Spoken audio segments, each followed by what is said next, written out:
여러분, 오늘 예배에 대해서 한 번 더 말씀을 나누려고 합니다. 다시 한번 여러분 질문 드리겠습니다. 여러분 예배를 어떻게 생각하세요? 여러분 예배를 무엇이라고 생각하시며 여러분에게 있어서, 내 개인에게 있어서, 우리 가정에 있어서 예배는 무엇입니까?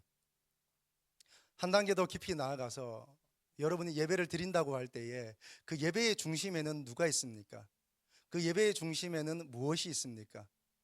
하나님이 있습니까? 내가 있습니까? 아니면 내가 지금 생각하고 보고 경험하는 이 어떤 세계, 아니면 그 안에는 여전히 늘 목말라 하는 어떤 나의 결핍이 예배의 중앙에 있습니까? 여러분, 예배는 무엇입니까? 예배는 하나님을 향하여서 집중하는 것인 줄로 믿습니다. 하나님을 초점을 맞추고 그 어떤 세상 것들 다 뒤로 하고 내 앞에 계신 하나님께 집중하고 초점을 맞춰 오직 하나님 한 분만 바라보고 그분만 대하는 것, 이것이 예배인 줄로 믿습니다. 많은 사람들이 예배에 대해서 오해하는 것 같아요. 예배가 뭐냐고 물으면 대부분 떠올리기를 찬양을 떠올리는 것 같습니다. 우리가 좀 전에도 뜨겁게 찬양했는데 찬양하고 악기를 가지고 노래하며 이런 것들을 예배라고 생각하는 경향들이 있는 것 같습니다. 여러분, 이것이 예배의 중요한 요소이긴 하지만 그것 자체가 예배는 아닙니다. 악기가 예배도 아니고 음악이 예배도 아니고 노래 부르는 것, 그것이 예배가 아닙니다. 또 한 가지 예배에 대한 오해가 뭘까 생각해 보니까 많은 분들이 설교라고 생각하는 것 같아요. 여러분, 아니라고 생각하셔도 제가 질문하면 아마 굉장히 동의하실 겁니다. 여러분, 혹 지각을 하셔도 언제까지는 와야 됩니까? 그렇죠. 대부분이 지각을 해도 설교 전까지는 오는 것을 늘 염두하는 것 같아요. 그리고 내가 일이 바빠서 빨리 마치고 가야 되는데 예배가 오늘 길어졌어. 그런데 뭐까지는 듣고 가야 돼요. 설교까지는 듣고 가요. 그래서 설교가 예배의 가장 중심에 있고 설교가 예배에 있어서 아주 중요한 요소인 것 같습니다. 아닌 건 아니지만 그러나 설교가 예배의 전부는 아닙니다. 그렇다고 해서 설교가 예배의 80%도 아닙니다. 90%도 아닙니다. 여러분, 설교는 예배의 다른 요소들과 함께 한 부분인 것입니다. 물론 하나님의 말씀이 위로부터 우리에게 주어지는 너무나 귀한 시간이지만 그러나 그것이 예배의 전부는 아니다 하는 것 기억하시면 좋겠습니다. 여러분, 예배란 사랑하는 자녀가 있으면 그 자녀를 보고 싶어 하듯이 우리가 연애를 하면 내가 사귀는 그 남녀를 늘 보고 싶어 하듯이, 그리고 내가 귀중하게 생각하는 무엇이 있으면 그것을 늘 만나고 또 대하고 보고 닦고 하는 것처럼 예배란 무엇이냐? 내가 사랑하는 하나님, 그 하나님 앞에 내 모든 것을 집중하여 나아가는 것입니다. 여러분, 커피 맛을 알게 되는 순간 커피를 찾게 되는 것이죠. 여러분, 저는 예전에 커피를 잘 마시지 않았습니다. 왜냐하면 이 믹스 커피 한 잔만 마셔도 가슴이 너무 두근거리는 거예요. 그러나 이 부산에 있던 촌사람이 서울에 오니까 믹스 커피를 능가하는 아메리카노가 있더라고요. 예, 아메리카노를 마시기 시작했습니다. 처음에는 이 쓴 걸 왜 마시나 했는데 마시다 보니까 이 아메리카노의 맛을 알아가는 거예요. 신맛이 있구나. 고소한 맛이 있구나. 깊은 맛이 있구나. 그러면서 커피를 좀 맛을 알게 되는 거예요. 그러면서 이 커피가 이런 거구나. 그러다 보니까 커피를 더 찾게 되었습니다. 지금은 5잔, 6잔 마셔도 잠자는데 아무 지장이 없습니다. 제가 커피를 끊기로 했어요. 왜냐하면 너무 기침이 많이 나와서 커피를 끊기로 하니까 그전에는 그냥 느낌 정도로만 오던 이 커피가 더 간절한 겁니다. 왜일까요? 커피 맛을 알았기 때문입니다. 예배도 그렇습니다, 여러분. 예배는 하나님을 알게 되는 순간, 하나님을 만나게 되는 순간, 그 하나님과 사랑의 사귐 속에 들어가게 되는 순간 하나님이 너무 보고 싶은 거예요. 하나님이 느끼고 싶고 하나님을 만나고 싶고 그 하나님의 음성을 듣고 싶고 그래서 하나님을 노래하고 싶고 그 하나님 앞에 한 걸음 더 나아가게 되는 것, 그것이 바로 예배입니다. 여러분, 여러분에게 있어서 예배는 무엇입니까? 오늘 제가 4명을 함께 나누면서 소개하고 말씀 나눌 텐데요. 구약에 있는 두 인물의 예배와 신약에 있는 두 인물의 예배를 함께 나누면서 그 예배자의 모습들을 보면서 우리의 예배를 조명해보고 그 예배를 한번 점검하고 또 우리가 마땅히 사모하고 붙들고 나가야 할 예배가 무엇인지 우리 가운데 결심하며 나가는 시간 되면 좋겠습니다. 첫 번째는 이삭의 예배입니다. 이삭의 예배인데요. 창세기 36장 19절에서 23절 말씀, 좀 긴 말씀이지만 우리 같이 한번 읽고 나누도록 하겠습니다. 창세기 26장 19절에서 23절입니다.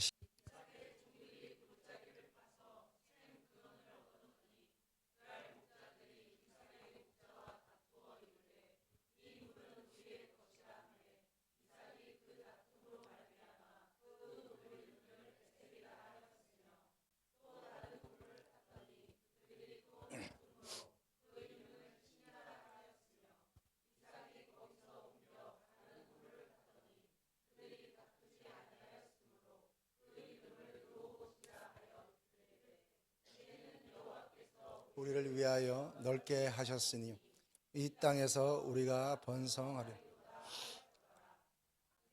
이삭이 거기서부터 브엘세바로 올라갔더니. 아멘. 여러분, 이삭은 정말 하나님께 복을 많이 받은 사람입니다. 우리는 이삭하면 별로 떠오르는 게 별로 없고, 아브라함이 들었던 그 번제단에서 그냥 순종함으로 자신을 드렸던 이삭, 그 정도의 이삭만 생각할지 모르지만, 성경에는 이삭에 대해서 많은 것을 설명하지 않지만 아주 중요한 것을 설명합니다. 하나님이 이삭에게 많은 복을 주셨어요. 그리고 이삭은 어떤 역할을 했냐면, 아브라함으로부터 그리고 야곱과 그리고 12아들 그리고 이스라엘 백성에게 흘러가는 하나님의 그 구원의 영광에, 하나님 백성에 대한 은혜를 전달하는 복의 통로의 역할을 한 거예요. 여러분, 이 이삭에게 하나님이 많은 것을 주셨어요. 많은 은혜를 주셨어요. 여러분, 이 이삭과 같이 많은 복을 받으시기를 축복합니다. 한 해의 농사를 지었더니 100배의 결실을 맺었습니다. 오늘도 보니까 여러분, 우물을 파는 즉즉 다 우물이 나오는 겁니다. 여러분, 고대 근동에서 우물을 판다고 물이 나오는 게 아니에요. 열심히 노력한다고 우리가 이익을 얻는 것이 아닙니다. 우리 다 열심히 살잖아요. 특별히 대한민국 사람들 열심히 안 사는 사람이 어디 있습니까? 그러나 열심히 산다고 해서 다 수고한 대로 얻는 것은 아니에요.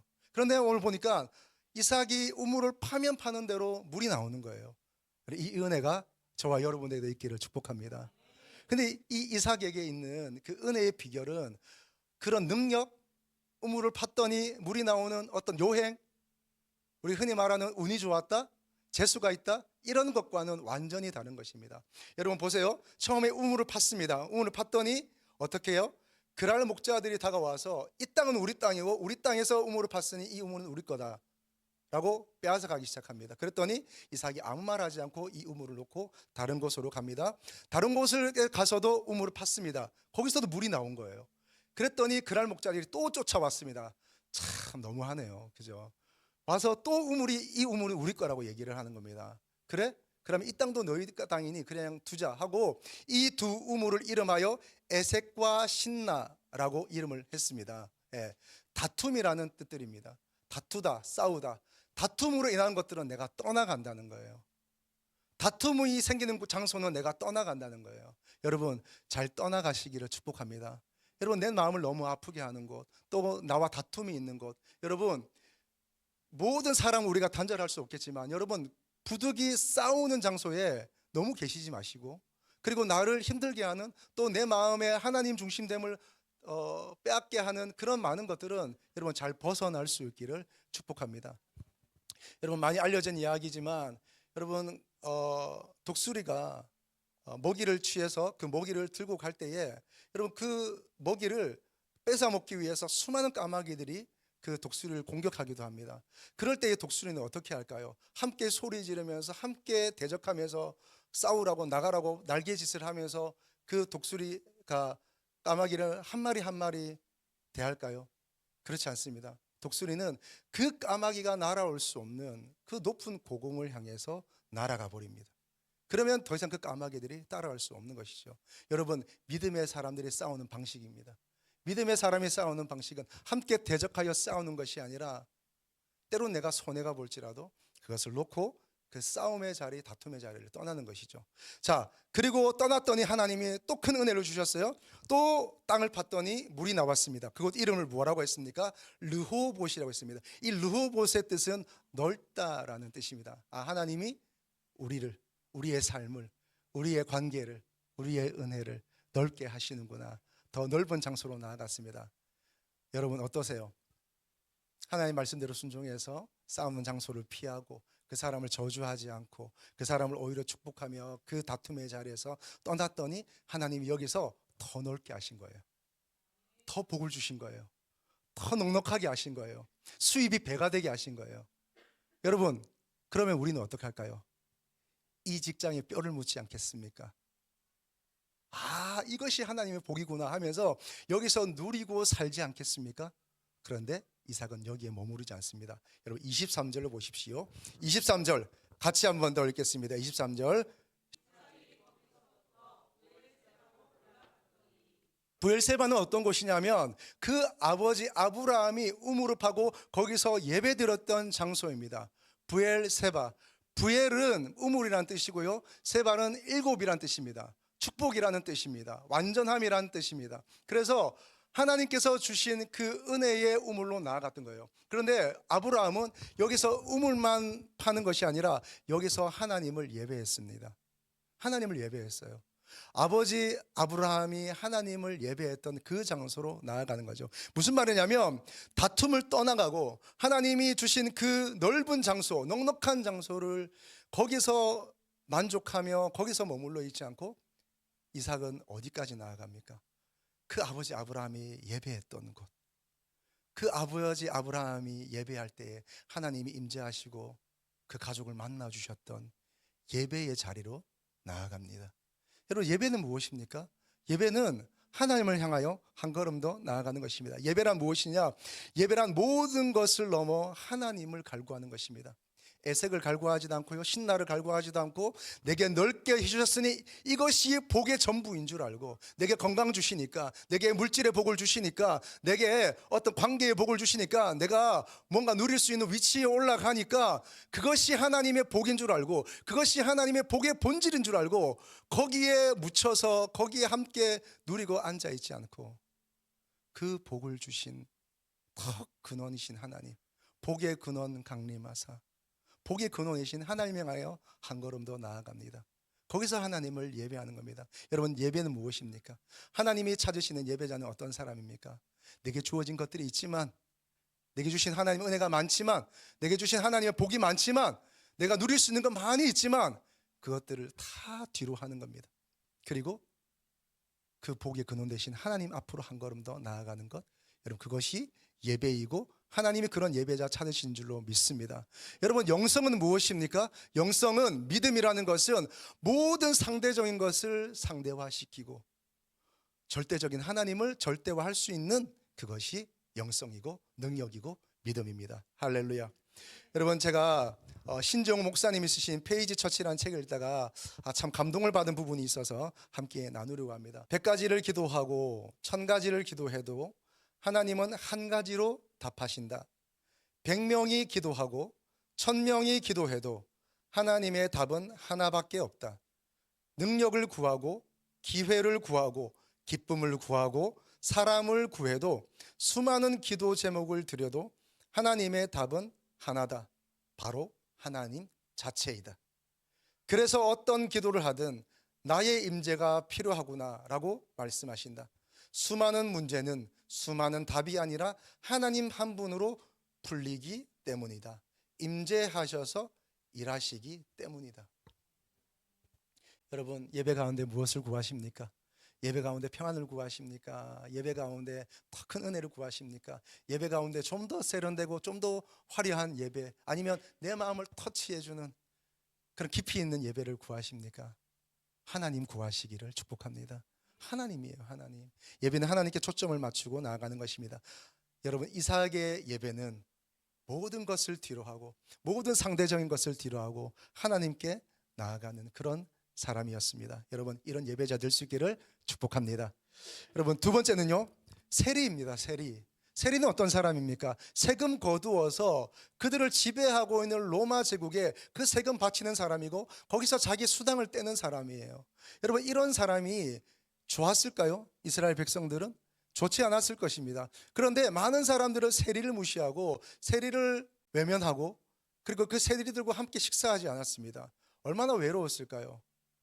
그런데 이 세리도 하나님을 알았던 것 같습니다. 하나님께 예배합니다. 하나님께 기도합니다. 오늘 예수님이 두 사람의 기도를 비교해서 보여주십니다. 누가복음 18장 13절의 말씀, 결론적인 말씀인데요, 같이 보겠습니다.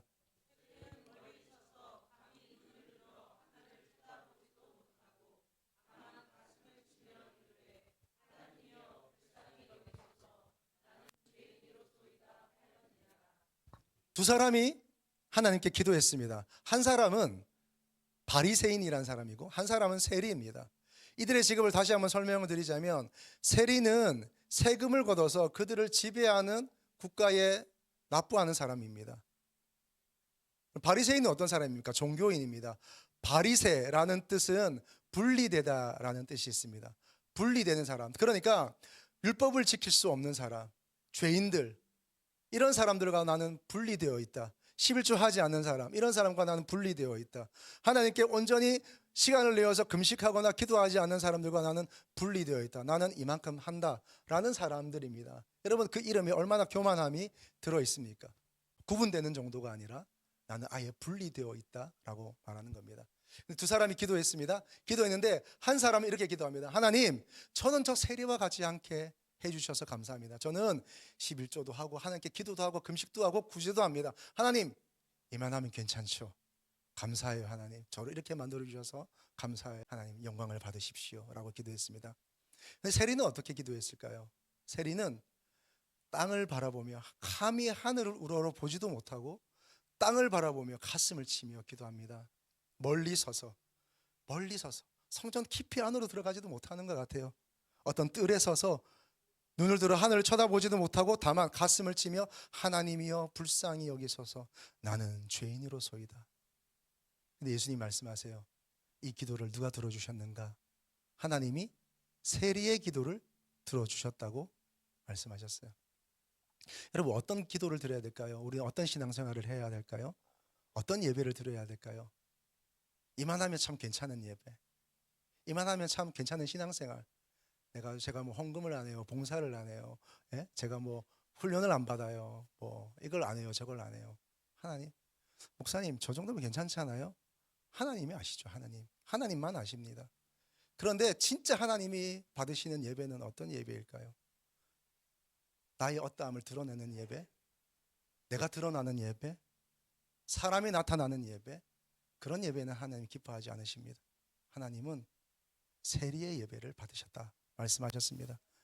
땅을 보며 하늘을 보지도 못하고 가슴을 치며 하나님, 제가 죄인입니다. 제가 죄인입니다. 하나님, 이런 죄인이 또 있을까요? 정말 죄인 중에 괴수입니다. 하나님, 저를 용서해 주십시오. 저를 받아 주십시오. 하나님, 저를 긍휼히 여겨 주십시오. 여러분, 우리가 예배 가운데 구할 것은 무엇입니까? 긍휼밖에 없는 줄로 믿습니다. 하나님 앞에 나아가서 하나님의 은혜의 긍휼을 구하는 겁니다. 여러분, 지난주에 나누었던 가인의 예배를 다시 한번 생각해 봅시다.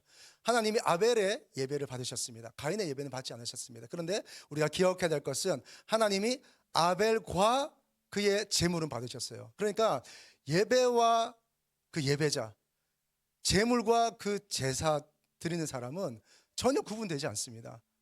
동일시할 수 있습니다. 동일시 되는 겁니다. 자, 그런데 하나님이 가인과 그의 제물은 받지 않으셨어요. 그랬더니 가인이 화가 났습니다. 화가 나서 동생을 죽이려고 합니다. 그리고 마침내 죽였습니다. 하나님이 찾아오셨어요. 네 동생 아우가 어디 있느냐? 네가 잘했으면 왜 네가 낯을 들지 못하느냐? 네 아우의 피가 땅에서 나에게 소리 지르니라 얘기했습니다. 그랬더니 가인이 어떻게 했어요? 더 화를 내는 거예요. 더 부다는 거예요. 아마 이랬던 것 같아요. 아니, 하나님, 저도 예배 드리다 보면 잘 못할 수도 있잖아요. 제가 좀 실수할 수도 있고, 내가 하나님 뜻을 잘 모를 수도 있잖아요. 아니, 하나님, 그래도 그렇지. 그건 좀 개인적으로 저한테 말씀하시지. 동생이 있는 참, 하나님, 그 동생 앞에서 창피스럽게 그게 뭐예요? 이런 마음이 있는지는 모르겠습니다. 아니, 하나님, 제가 좀 준비했습니까? 쟤는 그냥 양 한 마리 잡아서 드린 것 같은데 저는 지금 곡식을 어마어마하게 지금 태워서 드렸는데 준비한 양을 보세요, 하나님. 그리고 그렇게 딱 편하게 안 받으시면 어떡해요, 하나님. 그리고 하나님께 더 대적했던 것 같습니다. 여러분, 이 가인 지금 누구한테 화내고 있습니까? 하나님께 화를 내고 있는 거예요. 하나님께 화를 내고 있는 것입니다. 여러분, 우리 다시 한번 기억하면 좋겠습니다. 우리는 누구에게, 누구 앞에 예배를 드리는 겁니까? 하나님께 예배를 드리는 겁니다. 자기를 나타내지 않고 하나님의 영광을 향해서 예배하는 사람, 그 사람이 진정한 예배자입니다. 여러분, 하나님이 찾으시는 예배자는 어떤 예배자일까요? 긍휼을 구하고 그 긍휼하심으로 덧입는 사람, 그 사람이 바로 하나님의 예배자입니다. 여러분 한번 따라 하실까요? 예배 가운데 구할 것은 하나님의 긍휼입니다. 여러분 하나님의 긍휼을 구하며 나가기를 축복합니다. 여러분 예배의 세 가지 차원이 있습니다. 영적인 예배가 있고요, 육체적인 예배가 있고, 그리고 혼적인 예배가 있습니다. 먼저 여러분 육적인 예배는 뭘까요? 내 몸만 오는 것입니다. 내 몸이 와서 이 자리를 채우는 것입니다. 그런데 그 육체의 예배는 내가 몸이 와서 출석하는 정도만 말하는 것이 아니라, 육적인 예배란 무엇이냐면 끊임없이 이 땅을 구하는 거예요. 이 땅만 구하는 겁니다. 이 땅만 구하면서 이 땅에 있는 것들에 집중하면서 예배 안에 있지만 하나님과의 그 만남의 깊은 곳으로 들어가지 못하고, 기도 가운데 있지만 기도의 깊은 곳으로 들어가지 못하고, 그가 구하는 땅의 것들에 집중되어 있습니다. 그 땅에 구하는 것들에 자기가 포괄되어 있습니다. 이런 예배가 육체의 예배입니다. 하나님의 손만 구하는 거죠. 하나님의 손이 나에게 덮어져서 하나님의 손만 구하면서 그 손으로 어떤 역사를 일으켜 주기만을 원하는 예배, 이런 것들이 바로 육의 예배입니다. 육적인 예배입니다. 혼적인 예배가 있습니다. 그 예배는 어떤 예배일까요? 내 마음이 건드려지는 것이죠. 내 마음이 좀 따뜻해지고, 내 마음이 위로되고, 내 마음이 좀 평강을 얻고, 좋은 예배, 예배 참 좋다, 예배 너무 은혜롭다, 이런 예배. 여러분, 만약에 우리가 오늘 이렇게 예배를 준비하고, 여러분 정말 멋지고 아름답게 여러분 준비하고 오셨는데, 오늘 예배 참 좋다, 오늘 목사님 말씀이 좀 다르네, 그래 좋았어. 근데 여러분, 그 예배 하나님 안 받으시면, 그 예배 하나님 받지 않으시면 그 좋았다라는 것이 무슨 소용이 있습니까? 내가 마음이 위로가 되었어요. 그런데 오늘 그 하나님이 그 예배 안 받으시면 그 무슨 소용이 있습니까? 여러분, 이런 예배가 있습니다. 내 마음을 향해서, 내가 뭔가 채워지기 위해서, 내 마음의 따뜻함을 위해서 드린 예배가 있습니다. 영적인 예배가 있습니다. 영적인 예배는 하나님의 얼굴을 구하는 예배입니다. 하나님 만나길 원하는 것이죠. 하나님과 더 깊은 대면으로, 하나님과 독대하며 하나님의 그 음성 가운데 더 깊이 들어가려고 하는 그런 예배입니다. 하나님께 초점을 맞추고 하나님을 위하여 예배하는 예배, 하나님이 그 중심에 계신 예배, 내가 중심에 있지 않고 내가 바라고 원하는 것, 내 어떤 결핍이 중심에 있지 않고 하나님이 그 중앙에 계시는 예배, 그 예배를 하나님이 받으시는 것이죠. 여러분, 예배 가운데 주의 긍휼을 구하시기를 주님의 이름으로 축복합니다. 내가 드러나는 예배, 목사가 드러나는 예배, 어떤 찬양 인도자, 싱어, 아니면 악기를 다루는 사람이 드러나는 예배, 기도자가 드러나는 예배, 그런 예배는 하나님이 원치 않으세요. 여러분, 오직 하나님만 드러나고 그 하나님으로부터 긍휼을 덧입는 예배 되기를 주님의 이름으로 축복합니다. 한 분 더 보겠습니다. 두 분 남았네요. 세 번째는 향유를 깨뜨린 마리아입니다. 마리아. 요한복음 12장 3절의 말씀 같이 한번 더 보겠습니다.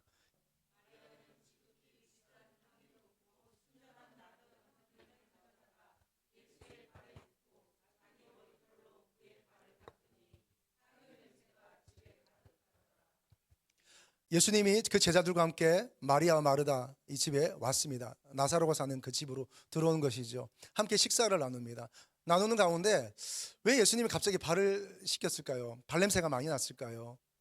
그러나 오늘 예수님이 이 세족식을 통해서 예수님이 그 섬기러 오셨다는 것을 보여주시고, 그 발을 닦음으로 말미암아 모든 몸이 깨끗해져야 되고, 모든 영이 깨끗해져야 되고, 모든 혼이 깨끗해져야 함을 예수님이 몸소 보여주신 것입니다. 자, 그러기 전에 마리아가 먼저 예수님께 발을 닦아드린 것 같습니다. 이 세숫대야를 들고 와서 예수님의 발을 닦습니다. 그리고 그 세숫대야 안에는 다른 것이 있는 게 아니라 그가 평생 모은 것 같아요.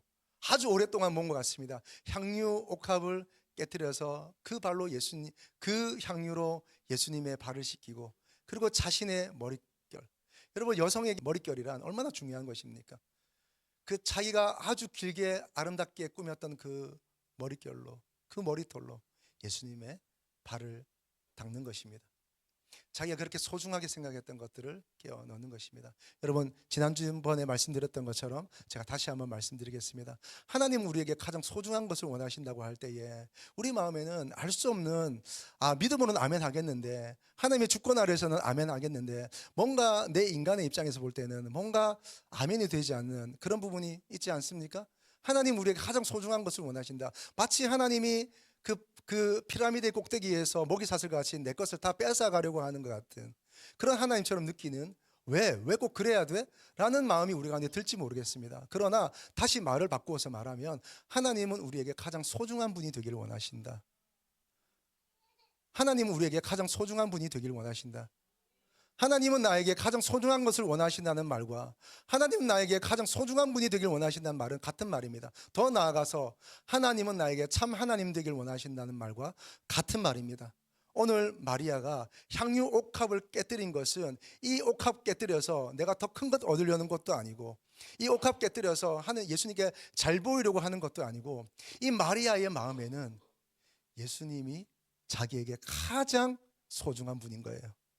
가장 중요한 분이고 나에게 가장 위대한 분이고 그 세상 어떤 것과도 바꿀 수 없는 가장 소중한 분이고, 더 나아가 예수님이 바로 하나님이신 겁니다. 그러니까 이 옥합을 깨뜨려서 드린 것이죠. 여러분, 하나님이 찾으시는 예배자 세 번째는 어떤 예배자일까요?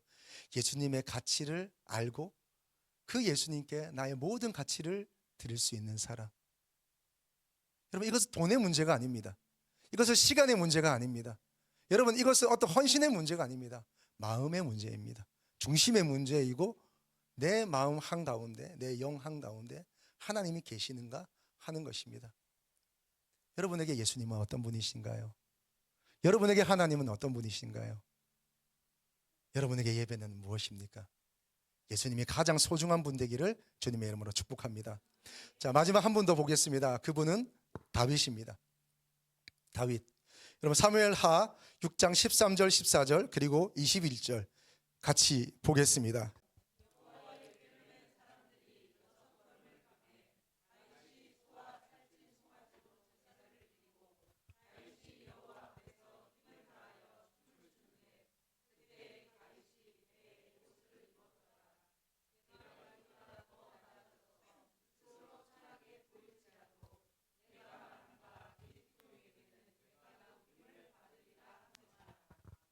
아멘. 여러분, 다윗이 전쟁을 하는 중에 여러 승리를 얻었습니다. 그러나 그 다윗 이전의 전쟁은 많은 실패가 있었습니다. 다윗이 왕이 되기 전에 이스라엘과 이 팔레스타인과의 전쟁이 있었습니다. 그러나 그 전쟁 속에서 아주 오래전에 그만 그 법궤를 빼앗기고 만 거예요. 그 법궤를 빼앗겼는데 다윗이 왕이 되고 나서 다시 팔레스타인과 전쟁을 해서 이 법궤를 찾아옵니다. 찾아오게 되는데 그 찾아오는 과정 속에서 다윗이 너무 좋은 거예요. 그런데 이 다윗이 법궤를 어떻게 운반해야 하는가를 잊어버렸는지 아니면 미처 배우지 못했는지 그가 수레에 이 법궤를 올려놓습니다. 원래 법궤는 어떻게 운반해야 될까요? 제사장들이 긴 고리에 막대를 통해서 어깨에 메어야 합니다. 그래서 사람이 직접 그 말씀을 운반해야 합니다. 그래서 그것을 알았는지 아니면 몰랐는지 아니면 잊어버렸는지 수레에 실어서 소가 끓게 한 거예요. 그랬더니 하나님의 진노가 임합니다. 소가 날뛰기 시작합니다. 그래서 웃사라는 사람이 그 법궤를 잡게 되었습니다. 그런데 어떤 일이 일어난 건지 그 웃사가 거기서 즉사하고 맙니다. 다윗이 두려움이 찾아왔습니다. 그리고 이 법궤를 다른 사람의 집에 오랫동안 안치해 놓습니다. 근데 그 집안이 복을 받게 됩니다. 그랬더니 다윗이 역시 하나님의 법궤, 하나님의 임재는 우리에게 복을 주는구나 하면서 다시 이 법궤를 하나님의 성전 또 다윗성으로 가져오기를 결정합니다. 그리고 가져옵니다. 가져오는 가운데 왜일까요? 법궤라는 것이 그저 나무 상자 하나인데 좀 금칠을 했고 그 위에 순금으로 만들어진 이 그룹이라는 천사의 날개가 서로 마주보게 하는 그 정도 그냥 상자인데, 다윗에게 금이 없는 것도 아니고 그 상자가 없는 것도 아니고 그 돌판이 없는 것도 아닌데 왜 다윗은 그렇게 즐거워했을까요? 너무 즐거워하는 거예요. 너무 기뻐하는 거예요. 6걸음 간 후에 모든 살찐 소와 양을 잡고 제사를 드립니다. 그리고 나아가서 그가 그 법궤가 앞으로 가서 다윗성으로 들어갈 때에 기뻐 춤추며 풍악을 울리고 노래와 함께 즐거워합니다. 얼마나 즐거워했는지 옷이 흘러내렸나 봐요. 몸이 살갗이 드러났나 봅니다. 그런데도 그거 상관하지 않고 아는지 모르는지 그는 하나님 앞에 예배하고 즐거워합니다. 그의 아내였던 미갈이 위층에서 내려다보고 왕이 얼마나 이 부끄러운 행동을 하신지 아십니까? 이 여종들 앞에서 창피하게 그 옷이 벗겨지고 그게 뭡니까? 채통이 있어야죠. 왕이 그렇게 얘기하는 거예요. 여러분, 이 두 가지 예배를 기억하시면 좋겠습니다. 둘 다 이 법궤가 다윗성으로 들어오는 이 축제의 공간 속에 있습니다. 둘 다 이 하나님을 노래하는 노랫소리를 듣습니다. 둘 다 이 영광스러운 장소에 있습니다. 그러나 그 예배의 깊은 가운데 들어가서 함께 예배의 임재를 즐기며 노는 사람은 그 하나님께 너무 기뻐하는 그 영광의 생명력이 그 안에 있습니다. 그러나 같은 공간에 있을지라도 그 예배 안으로 들어가지 않고 2층 난간에서 쳐다보고 있는 사람은 그 예배의 감격을 누리지 못하는 것입니다. 여러분, 예배 가운데 있을지라도, 예배하는 자리에 있을지라도 예배 안으로 들어가지 못하면 그 은혜를 누릴 수 없는 것입니다. 여러분, 예배 언저리에 계시지 마십시오. 여러분, 예배 주변에 있지 마세요. 예배 안으로, 예배 깊이로 더 들어갈 수 있기를 축복합니다. 여러분, 하나님이 찾으시는 예배자는 어떤 예배자일까요? 이 다윗과 같이 하나님의 임재 하나 때문에, 하나님이 나 안으로 들어오신다는 그것, 하나님이 나를 선택하셨고 나를 구원하셨고 내가 하나님의 자녀 됐다는 것, 그거 하나 때문에 감격하며 하나님 앞에 뛰노는 것입니다. 그것이 나에게 더없는 감격이 되어서 하나님께 내 마음껏 예배하고 찬양하는 것입니다. 하나님이 찾으시는 예배자는 어떤 예배자일까요? 하나님을 기뻐하고 영원토록 즐거워하는 사람들입니다. 사랑하는 여러분, 무엇이 여러분의 예배를 방해해요? 무엇이 여러분을 예배하지 못하도록 붙잡고 있습니까? 무엇이 여러분이 예배하는데 거슬립니까?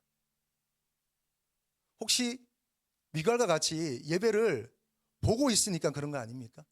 예배를 관람하고 있으니까 그런 거 아닙니까? 예배를 판단하고 있으니까 그런 거 아닙니까? 예배 안으로 들어갈 수 있기를 축복합니다. 그러면 기쁨이 있어요. 그러면 생명력이 있어요. 그러면 놀라운 하나님의 은혜가 느껴져요. 하나님의 은혜가 밖에 있는 게 아니라 내 안으로 들어오는 것을 경험할 수 있어요. 여러분, 이런 예배 드릴 수 있기를 축복합니다. 할렐루야. 여러분, 하나님이 찾으시는 예배자는 어떤 예배자입니까? 하나님에서 마음껏 즐거워하며 기뻐하는 것입니다. 여호와를 기뻐하는 것이 너희의 힘이니라. 할렐루야. 이 힘과 은혜가 있기를 축복합니다. 한 가지 말씀 같이 좀 나누고 마치려고 하는데요, 오늘 본문에 대한 말씀입니다. 예수님이 말씀을 전하고 천국 복음을 가르치시며 또 많은 사람들을 섬기시는 중에 이 사마리아라는 이 수가라는 성을 지나가셔야 하겠는지라라고 요한복음에는 말씀하고 있습니다. 내가 갈 수밖에 없네? 아니면 사마리아는 유대인들이 싫어하니까 내가 좀 돌아서 가야겠다 라고 말씀하지 않으시고 예수님이 이 수가라는 성을 지나가야겠다라고 말씀하시는 거예요. 이 사마리아를 지나가야겠다라고 말씀하시는 거예요.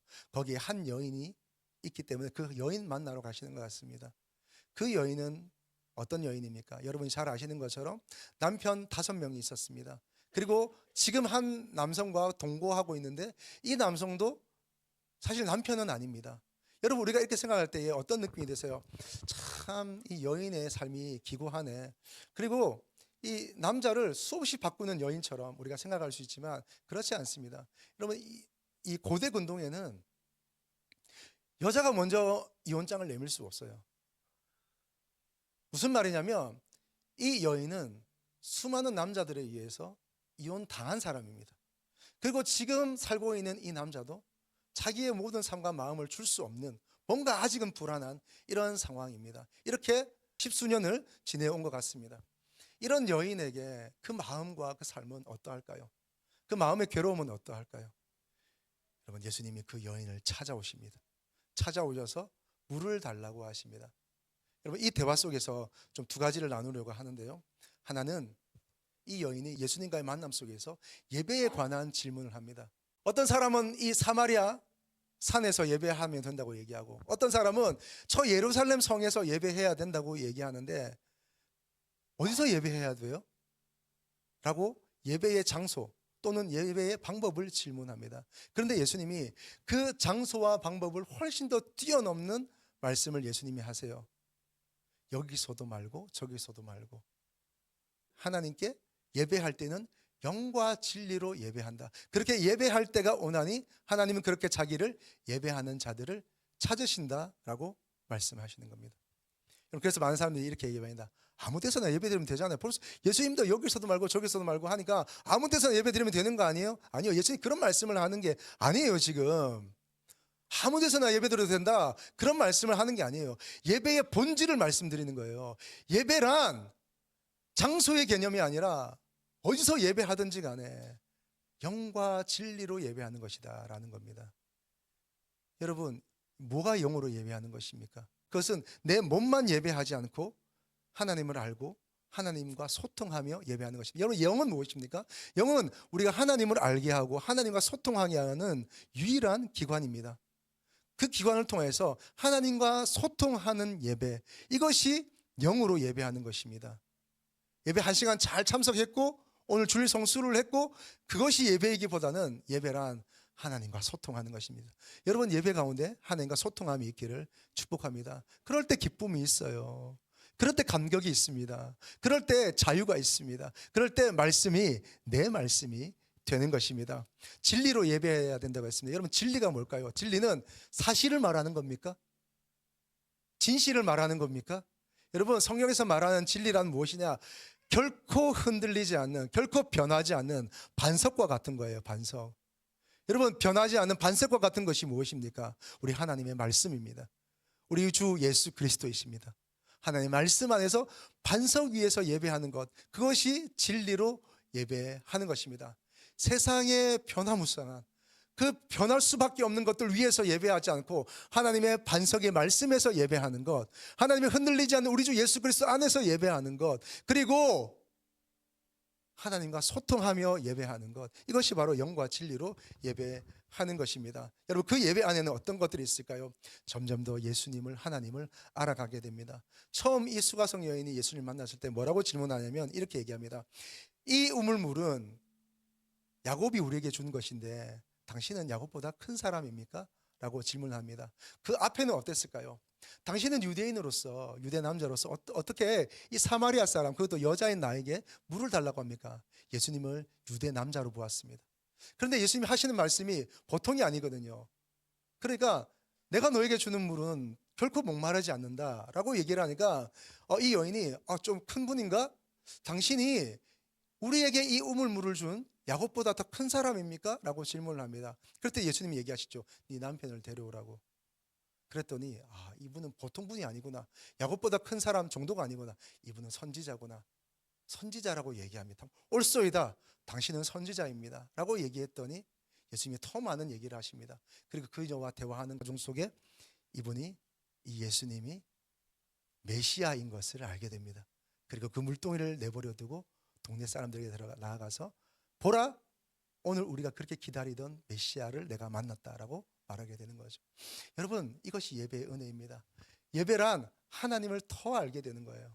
예수님을 더 알게 되는 겁니다. 성령님을 더 경험하는 겁니다. 예배란 더 깊이 들어가게 됨으로 말미암아 하나님을 그저 내 수준에서 알게 되던 하나님을, 예수님을 그저 세상에서 말하는 그런 역사적 인물로만 알고 있다가, 그리고 예수님이란, 하나님이란 그저 내 기도 들어주시는 분 정도, 그냥 나를 지켜주시는 분 정도라는 정도로만 알고 있다가 예배 가운데 깊이 들어가면 들어갈수록 무한하시고 무궁하신 그 하나님의 놀라움을 경험하게 되는 겁니다. 그래서 경악하는 거죠. 놀라는 것입니다. 그래서 감탄하며 터져나오는 말들이 바로 예배가 되는 겁니다. 여러분, 이런 은혜의 예배가 있기를 주님의 이름으로 축복합니다. 여러분, 오늘 우리가 4명의 예배를 바라보면서 우리가 예배를 살펴보았습니다. 여러분, 여러분의 예배는 어떠합니까? 여러분의 예배는 안녕하십니까? 여러분의 예배 가운데 계신 하나님은 안녕하십니까? 그 하나님은 관대 온대 없고, 혹시 내가 예배하며 내가 원하는 것이 그 예배의 중앙에 있지는 않는지 우리 늘 살펴보아야 하겠습니다. 여러분, 우리에게 소망이 있습니다. 우리로 하여금 그 예배가 예배되게 하시는 분, 또 우리가 올바른 예배를 드릴 수 있도록 인도하시는 분, 도우시는 성령 하나님이 계십니다. 여러분, 이 하나님 붙잡고 예배 안으로 더 들어갈 수 있기를 축복합니다. 예배 난간에 계시지 마시고, 예배 언저리에 계시지 마시고, 예배 안으로 더 들어가서 오늘 예배 안으로 초청하시는 하나님과 함께 그 예배의 기쁨을 누릴 수 있기를 주님의 이름으로 축복합니다.